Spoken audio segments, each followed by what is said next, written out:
भारत और पाकिस्तान के बीच पिछले 10 दिनों से तनाव का माहौल है।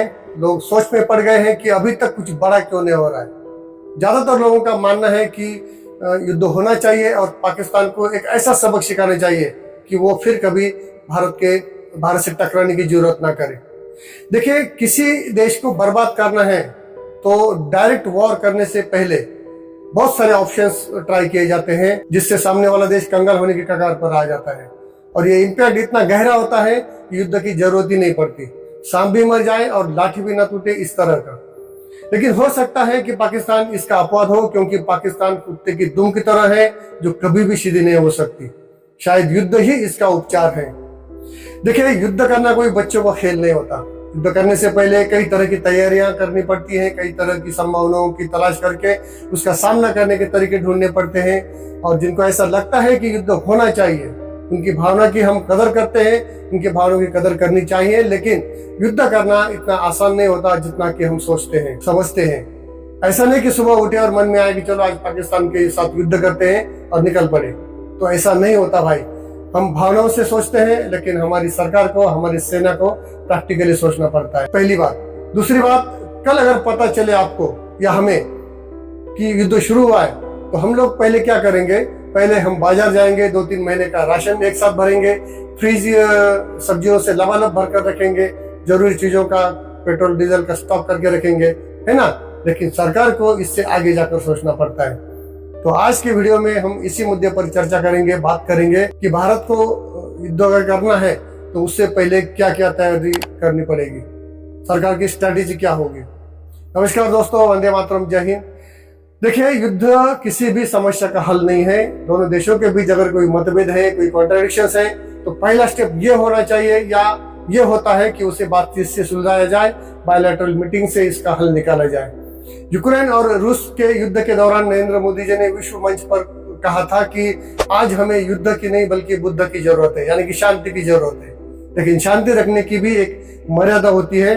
कोई देश अगर बार बार हमारे देश की अस्मिता पर, हमारे देश की सार्वभौमिकता पर प्रहार करता है, तो फिर उसे एक ना एक दिन उसका जवाब देना ही पड़ता है, वरना लोग हमें कमजोर समझने लगेंगे। हमारे भूतपूर्व प्रधानमंत्री स्वर्गीय अटल जी बहुत ही शांत स्वभाव के थे, लेकिन एक समय पर उनको भी इतना गुस्सा आया था कि उन्होंने अमेरिकी राष्ट्रपति बिल क्लिंटन को भी खूब सुनाया था। क्या हुआ था वो किस्सा, वो भी मैं आपको इस वीडियो के अंत में बताऊंगा। तो पाकिस्तान ने जो नापाक हरकत की है, उसे उसकी सजा जरूर मिलनी चाहिए, लेकिन वह कब मिलेगी, कैसे मिलेगी, किस तरह से मिलेगी या नहीं मिलेगी, इसका जवाब सिर्फ हमारी सरकार दे सकती है।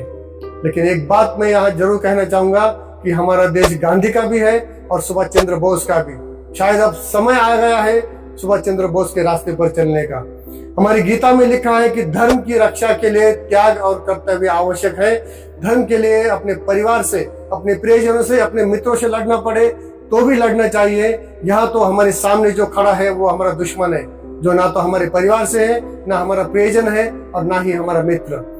धर्म की बात करके मैं यहाँ कोई हिंदू मुस्लिम भेदभाव की बात नहीं कर रहा हूँ, बल्कि भगवत गीता में धर्म को सत्य और न्याय के रूप में परिभाषित किया है। तो मैं उसी सत्य और न्याय की बात कर रहा हूँ।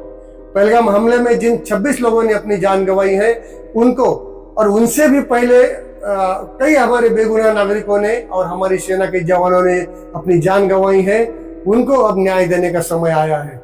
पाकिस्तान की काली करतूतों का, उसकी 100 गुनाहों का घड़ा अब भर चुका है। अब बारी है भारत की कि अपना सुदर्शन चक्र चलाए। भगवान श्री कृष्ण ने तो शिशुपाल को 100 गुनाहों के बाद तुरंत सजा दी थी, लेकिन पाकिस्तान को फिर भी एक मौका मिल सकता है अपने आप को बचाने का, अगर वो पहलगाम हमले के आतंकवादी और उसकी साजिश करने वालों को भारत के हवाले कर दे।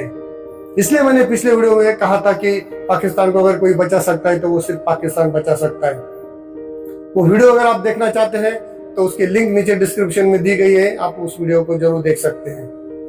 तो ऐसा है कि समझदार को या पागल को समझाया जा सकता है, लेकिन आधे पागल को समझाना बहुत ही मुश्किल होता है।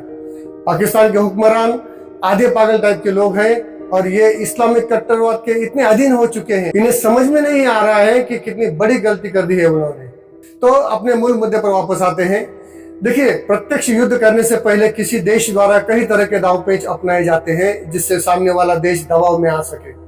तो ऐसे दांवपेच कई तरह के हो सकते हैं, जैसे राजनीतिक स्तर पर कूटनीतिक स्तर पर, आर्थिक स्तर पर, सामाजिक और सैन्य स्तर पर व्यापक योजनाएं इसमें शामिल होती हैं और इन योजनाओं को इंटरनली और एक्सटर्नली दोनों स्तर पर लागू किया जाता है। तो पहले बात करते हैं राजनीतिक स्तर की। राजनीतिक स्तर की योजनाओं में क्या होता है, पहले दुश्मन को उसकी गलतियों का एहसास कराया जाता है और बदले में हम क्या कर सकते हैं, हम क्या सजा दे सकते हैं, इसका एहसास कराया जाता है, साइकोलॉजिकल प्रेशर बनाया जाता है। कभी कभी प्रोपोगंडा भी चलाया जाता है जिसके कारण दुश्मन देश दबाव में आ सके। इसके अलावा हमारे देश के अंदर के जो विपक्षी दल है उनको भी घटना की जानकारी दी जाती है, उस पर सरकार की भूमिका क्या होगी इसके बारे में जानकारी दी जाती है। आपने न्यूज में सुना होगा कि मोदी जी ने देश के सभी विपक्षी दलों को एक साथ बैठक की और उसमें पहलगाम हमले के बारे में जानकारी दी और उस पर फिलहाल भारत सरकार की क्या भूमिका है इससे अवगत कराया। दूसरा तरीका है कूटनीतिक तरीका, या आप इसे डिप्लोमेटिक वॉरफेयर भी कह सकते हैं। इस कूटनीति में सामने वाले देश ने हमारे खिलाफ जो गलत काम किया है उसका पूरा कच्चा चिट्ठा दुनिया के तमाम देशों को भेजा जाता है ताकि युद्ध की स्थिति में हमारा पक्ष मजबूत रहे और उन देशों का दुश्मन देश पर दबाव बढ़े। लेकिन हमारा यह स्टेप तभी कारगर सिद्ध होता है जब दुनिया के बाकी के देशों के साथ हमारे अच्छे बायलैटरल रिलेशंस हो। जो लोग कहते थे कि मोदी जी हमेशा विदेश में घूमते रहते हैं, तो आज शायद उनको पता चलेगा कि मोदी जी भी विदेशों में घूमने नहीं जाते थे बल्कि बायलैटरल रिलेशंस को मजबूत करने के लिए जाते थे। आज तुर्किस्तान को छोड़कर दुनिया के तमाम देश भारत के साथ खड़े हैं, ये इसी का नतीजा है। पाकिस्तान का साथ कोई नहीं दे रहा है, ये हमारे बायलैटरल रिलेशंस का ही परिणाम है। एनीवेज, तो इसके अलावा उस देश के साथ कुछ डिप्लोमेटिक रिलेशंस तोड़ दिए जाते हैं। जरूरत पड़ने पर धमकी भी दी जा सकती है युद्ध की। हमारे मित्र देशों से युद्ध में सहयोग लेने की बात की जाती है। संयुक्त राष्ट्र जैसे अंतर्राष्ट्रीय संस्था से सहयोग की अपेक्षा की जाती है ताकि युद्ध को वैध ठहराया जा सके। पहलगाम हमले के बाद भारत सरकार ने निषेध के तौर पर तुरंत सिंधु जल समझौता तोड़ दिया, पाकिस्तानियों का वीजा रद्द कर दिया। जो पाकिस्तानी भारत में आए थे उनको भारत छोड़ने के लिए कहा गया। ऐसे कई सारे निर्णय पाकिस्तान के खिलाफ लिए थे और पाकिस्तान को दबाव बनाने की कोशिश की है भारत ने। उसके बाद तीसरा मुद्दा है इकोनॉमिक वॉरफेयर। किसी देश को अगर बर्बाद करना है तो इकोनॉमिक वॉरफेयर सबसे बढ़िया तरीका होता है। इसका इम्पैक्ट उस देश की इकोनॉमी की कमर तोड़ देता है। इसमें दुश्मन देश के साथ व्यापारिक संबंध तोड़ दिए जाते हैं, रास्ते के मार्ग से, समंदर मार्ग से, रेलवे मार्ग से, जो भी कॉरिडोर है, फ्रेट कॉरिडोर, उन सब कॉरिडोर को बंद किया जाता है। आयात और निर्यात दोनों बंद किया जाता है। दुश्मन देश की इकोनॉमी को डैमेज करने की कोशिश की जाती है। जैसे पाकिस्तान ने हमारे एयरलाइंस के लिए उसका एयर स्पेस बंद कर दिया, तो भारत ने भी पाकिस्तान एयरलाइंस के लिए भारत का एयर स्पेस बंद कर दिया, जिसके कारण भारत से ज्यादा नुकसान पाकिस्तान को हो रहा है। अब तो भारत ने पाकिस्तान से जो आयात होने वाली सभी चीजों पर पूरी तरह से पाबंदी लगा दी है। अब पाकिस्तान से कोई चीज भारत नहीं आएगी, वो सीधे भी नहीं आएगी और दूसरे देश के माध्यम से, दूसरे देश होते हुए भी नहीं आएगी। इसके अलावा दुश्मन देश को अंतर्राष्ट्रीय वित्तीय संस्थाओं से मिलने वाली मदद भी रोकने की कोशिश की जाती है। और अभी हाल ही में 2 दिन पहले IMF ने पाकिस्तान को $1.3 मिलियन की मदद की, तो भारत ने कड़ी आपत्ति जताई है इस पर। इससे क्या होता है कि उस देश की इकोनॉमी डैमेज होने लगती है। इससे अप्रत्यक्ष रूप से, इनडायरेक्टली, उसकी युद्ध लड़ने की क्षमता कम हो जाती है। चौथा है सामाजिक तैयारी। देश की जनता का जो विश्वास होता है अपनी सरकार पर, अपनी डिफेंस फोर्सेस पर, उसको बरकरार रखना ये सरकार की जिम्मेदारी होती है, समाज की भी जिम्मेदारी होती है। तो इस तरह से प्रयास किए जा सकते हैं। सरकार द्वारा किए गए फैसलों का समय समय पर बुलेटिन जारी किया जाता है ताकि लोगों को पता चले कि सरकार क्या कर रही है। जरूरत पड़ने पर आम जनता को भी युद्ध में भाग लेने के लिए प्रेरित किया जाता है। देश की आंतरिक सुरक्षा पर भी ध्यान दिया जाता है ताकि दुश्मन हमारे देश में कोई आतंकवादी गतिविधियां करके आम जनता के मन में डर का माहौल पैदा न कर सके। इसके अलावा देश की जनता के लिए जीवन आवश्यक वस्तुओं की कोई कमी न हो, इसकी भी व्यवस्था की जाती है।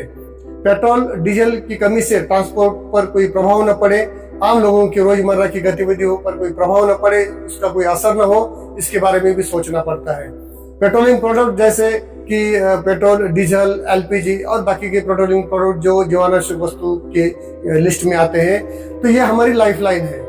अगर ये बाधित होती है तो आम लोगों के जीवन पर इसका बड़ा और बुरा असर पड़ता है। आपको शायद पता होगा कि हमारे देश की पेट्रोलियम की जरूरत का 80% हिस्सा हम आयात करते हैं। तो युद्ध की स्थिति में इसमें कमी आने के कारण ट्रांसपोर्ट पर भी इसका प्रभाव पड़ सकता है, जिससे महंगाई बढ़ने का खतरा रहता है।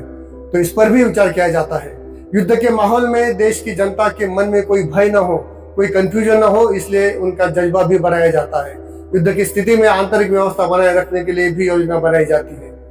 और पांचवा जो सबसे महत्वपूर्ण है वो है सैन्य स्तर पर की तैयारी। ये मुद्दा सबसे अधिक महत्वपूर्ण है। देखिए, सैन्य बल ही हमारी सबसे बड़ी ताकत होती है युद्ध जीतने के लिए। सैन्य बल से मतलब आर्मी, नेवी और एयरफोर्स, इन तीन दलों का आपस में समन्वय होना बहुत ही जरूरी होता है, जो भारत में अच्छी तरह से है। हमारी डिफेंस फोर्सेस डिफेंस मिनिस्ट्री के अधीन आती है। हालांकि तीनों दलों की सर्वोच्च कमान राष्ट्रपति के पास होती है। इसके अलावा भारत में पैरामिलिट्री फोर्सेस भी है, जिसका काम होता है देश की इंटरनल सिक्योरिटी, बॉर्डर सिक्योरिटी बनाए रखना, भारत की अंतर्राष्ट्रीय सीमाओं की देखरेख करना, आतंकवाद का सामना करना। इसमें सेंट्रल आर्म्स पुलिस फोर्स और कुछ स्पेशलाइज्ड यूनिट्स भी आते हैं, जैसे Assam rifles, border security force, Indo Tibetan border police, Sashastra Seema Bal, central industrial security force, central reserve police force, national security guards, Indian coast guards etcetera.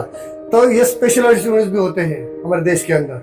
ये सभी यूनिट्स केंद्रीय गृह मंत्रालय के अधीन होते हैं। हालांकि इनका प्रत्यक्ष युद्ध में कोई सहभाग नहीं होता, लेकिन जरूरत पड़ने पर ये ग्राउंड सपोर्ट या सपोर्टिंग स्टाफ के तौर पर काम कर सकते हैं। युद्ध में सबसे ज्यादा रोल होता है डिफेंस फोर्सेस का, मतलब आर्मी, नेवी और एयरफोर्स का।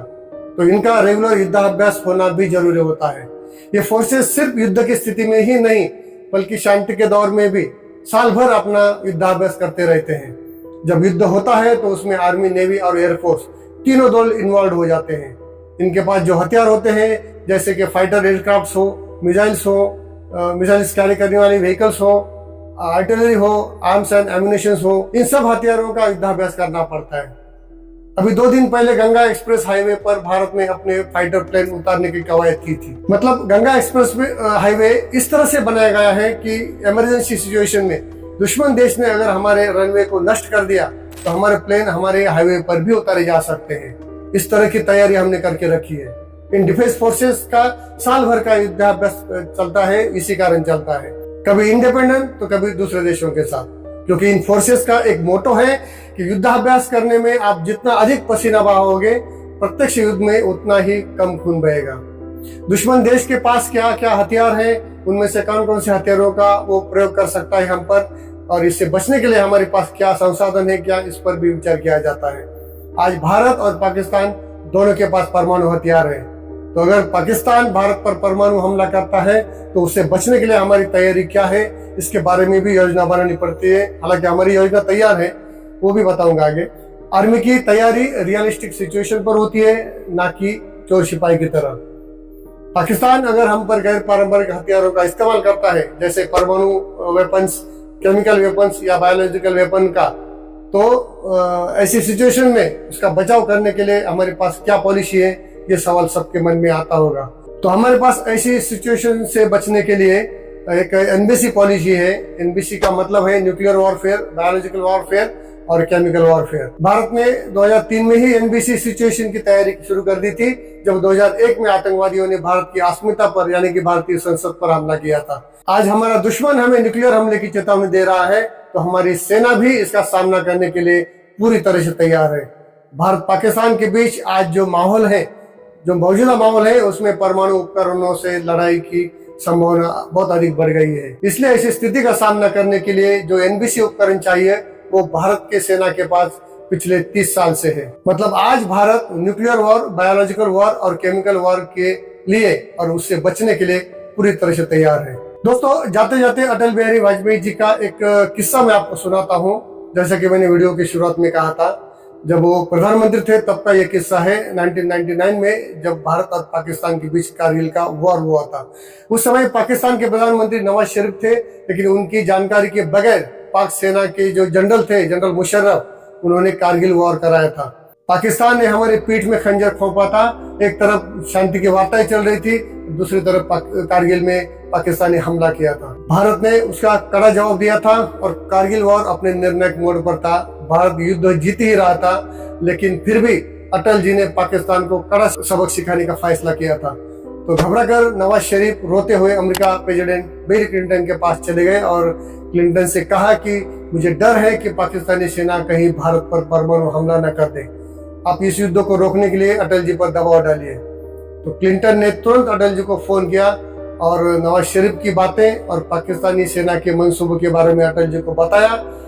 तो क्लिंटन को जवाब दिया अटल जी ने, जो सुनकर सारी दुनिया चौंक गई थी। अटल जी ने कहा कि पाक सेना के परमाणु हमले से भारत का तो कुछ नहीं बिगड़ेगा, लेकिन पाकिस्तान दूसरे दिन का सूरज नहीं देख पाएगा। आज भी हालात कुछ ऐसे हो गए हैं, लेकिन हमारी किस्मत है कि इस स्थिति में आज भारत के प्रधानमंत्री की कुर्सी पर ऐसे ही जज्बे वाला प्रधानमंत्री बैठा है। तो दोस्तों, आशा करते हैं कि दुनिया में शांति बनी रहे, लेकिन भारत पर हमला करने वाले उन आतंकियों को और उस हमले की साजिश करने वालों को उनकी कल्पना से भी बड़ी सजा मिले। तो आज के लिए इतना ही, जल्दी ही मिलेंगे किसी नए मुद्दे के साथ। तब तक के लिए नमस्कार। आपसे अनुरोध है कि आप इस चैनल को देखते रहिए, वीडियो को लाइक कीजिए, शेयर कीजिए और चैनल को सब्सक्राइब करना ना भूलें। आपका बहुत बहुत धन्यवाद। वंदे मातरम। जय हिंद।